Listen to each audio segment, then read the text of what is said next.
नमस्कार दोस्तों ईपीएस 95 के तहत पेंशनरों को आज भी 1,000 रुपया या उससे कम पेंशन जो है मिल रही है। 500, 400, 300, 700 ऐसे जो है बुजुर्ग हैं उन लोगों को इस प्रकार से भी पेंशन मिल रही है। 2014 से अब तक पेंशन में कोई भी जो है बढ़ोतरी नहीं हुई है। एक पैसे की जो बढ़ोतरी हम कहते हैं वो नहीं हुई है, जबकि सरकारें बार बार वादा करती रही हैं कि आपके पेंशन के लिए कुछ किया जाएगा। पेंशनर लगातार धरना प्रदर्शन, ज्ञापन, आंदोलन कर रहे हैं, लेकिन उनकी आवाज को जो है हर बार अनसुना कर दिया जा रहा है।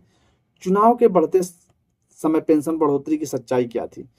बिहार विधानसभा चुनाव से ठीक पहले पेंशन बढ़ोतरी की घोषणा कर दी गई। बहुत सारे लोगों ने ऐसा भी कहा कि सरकार ने घोषणा कर दी, सभी हमारे ईपीएस 95 पेंशनरों की बढ़ोतरी है। लेकिन सिर्फ ये वोट बटोरने का एक जो है नीतीश सरकार का या बीजेपी सरकार का ये एक चुनावी मुद्दा बना हुआ था, बस वोट के लिए। दोस्तों, ये चीज राजनीति की गई। सरकारें चुनाव के मौसम में बुजुर्गों की याद करती हैं। आपने देखा होगा कि अभी हेमा मालिनी जी से मुलाकात हुई थी, मनसुख मांडविया जी से भी मुलाकात हुई थी, लेकिन क्या इस चुनाव किस वक्त ही मुलाकात होनी जरूरी थी? इसके पहले हमारे लिए क्यों कुछ नहीं किया गया? चुनाव के बाद यही जो है हमारे सरकार में जो बैठे लोग हैं हमारी बातों को भूल जाएंगे। विपक्ष बार बार आरोप लगाता है कि ये घोषणाएं सिर्फ दिखावा है, असल में बुजुर्गों को राहत नहीं मिलती। सरकारें हर साल प्रचार प्रसार, विज्ञापन, इन्वेस्टमेंट पर हजारों करोड़ रुपया खर्चा करती हैं। वहीं ईपीएस 95 पेंशनर की पेंशन बढ़ाने के नाम पर बजट में टालमटोल किया जाता है।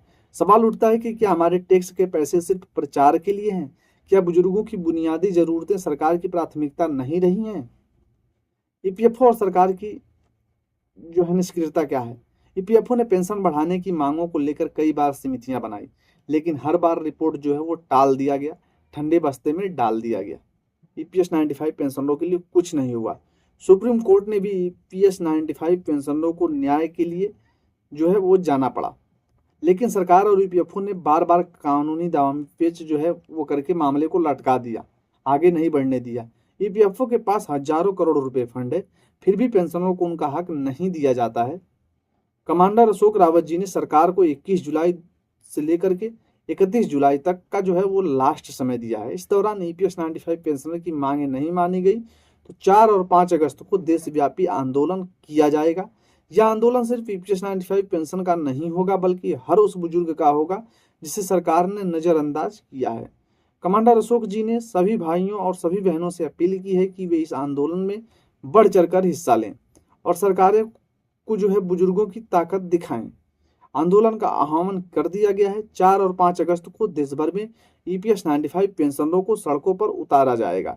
यह आंदोलन शांतिपूर्ण, लोकतांत्रिक और संगठित होगा, जिसमें हर वर्ग, हर उम्र के लोग शामिल होंगे। सरकार को यह दिखाना है कि बुजुर्गों की आवाज जो है वो दबाया नहीं जा सकता। ईपीएस 95 के पेंशनर्स ने अपनी पूरी जिंदगी देश की सेवा में लगा दी है। आज वे अपने हक के लिए दर दर जो है भटक रहे हैं। सरकारें सिर्फ वादा और चुनाव में जो है बुजुर्गों को याद करते हैं, लेकिन असल जिंदगी में उनके लिए कुछ नहीं करते।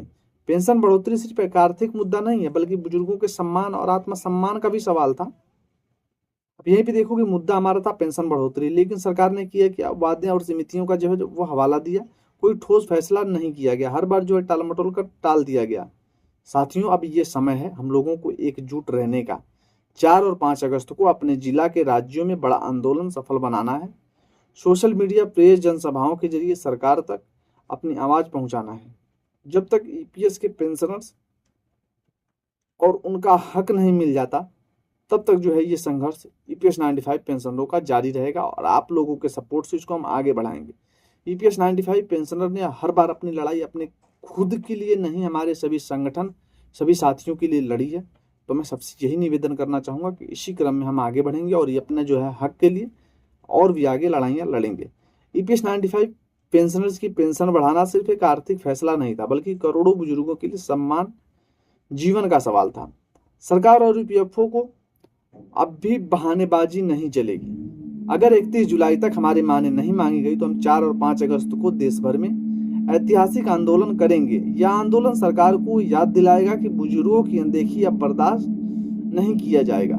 ईपीएस 95 पेंशन को लेकर आप लोग क्या सोचते हैं दोस्तों, कमेंट के माध्यम से जरूर बताएं, क्योंकि आप लोगों को भी पता है कि ईपीएस 95 पेंशन को लेकर जल्द ही सरकार ने कोई नया फैसला जो है वो ले सकती है। सरकार ने अल्टीमेटम जो है दिया था, लेकिन अभी तक जो है उस पर कोई खास अमल नहीं किया गया। तो हो सकता है, हम कयास लगा रहे हैं कि 21 जुलाई से लेकर 31 जुलाई के अंदर सरकार कुछ हमें आधिकारिक घोषणा या कुछ हमें खुशखबरी दे सकती है। अब दोस्तों खुशखबरी क्या होगा, क्या घोषणा कर सकती है, वो हम आगे आप लोगों को वीडियो में जैसे कोई जानकारी मिलेगी बताएंगे। चलिए दोस्तों, फिलहाल मिलते हैं नए वीडियो में, तब तक के लिए थैंक यू।